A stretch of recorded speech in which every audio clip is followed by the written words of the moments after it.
Big pass வீட்டில் இன்றைக்கி ஒரு மார்னிங் ஆக்டிவிட்டீஸ் பண்ணியிருக்காங்கங்க. அதாவது நீங்கள் வீட்டை விட்டு வெளியேறியதுக்கு பிறகு என்ன பண்ண போகிறீங்க அப்படிங்கிற மாதிரி தான். அப்போ என்ன சொல்கிறாங்கன்னா, அர்ச்சனா என்ன சொல்கிறாங்கன்னா, இந்த வீட்டில் என்னை தனிமைப்படுத்திட்டாங்க, எனக்கு ஒரு கம்பேனியன்ஷிப்பே கிடையாது, நான் யார் மேலே போய் ட்ரஸ்ட்டு பண்ணி பழகினாலும் அவங்க எல்லாம் என்னை மோக்கு தான் பண்ணுறாங்க, அவங்க பின்னாடி தான் என்னை பற்றி பேசுகிறாங்க, எனக்கு இதெல்லாம் வேண்டாம்.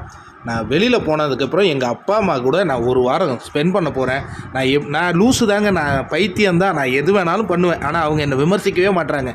இங்கே எது பண்ணாலும் என்னை விமர்சிக்கிறீங்க, எனக்கு இதெல்லாம் தேவையில்லை, நான் இந்த பிக் பாஸ்க்கே வந்துடக்கூடாது. என்னை எவிக்டாவது பண்ணி விடுங்க, நான் போகிறேன், இது ஒரு வீடா இது? சி, இங்கே யாருமே உண்மையாக இல்லை, யாருமே உண்மையாக ஒரு லைட்டாக பழகினா கூட அதை குற்றம் சொல்கிறதுக்கு தான் இங்கே இருக்கிறாங்க. அதனால் நான் வெளியில் போனதுக்கப்புறம் ஒரு வாரம் அதான் செய்ய போகிறேன். அதுக்கு பிறகு என்னை பிடிச்சவங்க யாராவது இருந்தாருன்னா நான் அவங்ககிட்ட போய் பேசுவேன், அவ்வளோதானே தவிர்த்து நான் பட்டுட்டேன் பாடு அப்படின்னு அர்ச்சனா பிக் பாஸ் வீட்டுக்குள்ளே உட்காந்து பேசிக்கிட்டு இருக்கிறாங்க.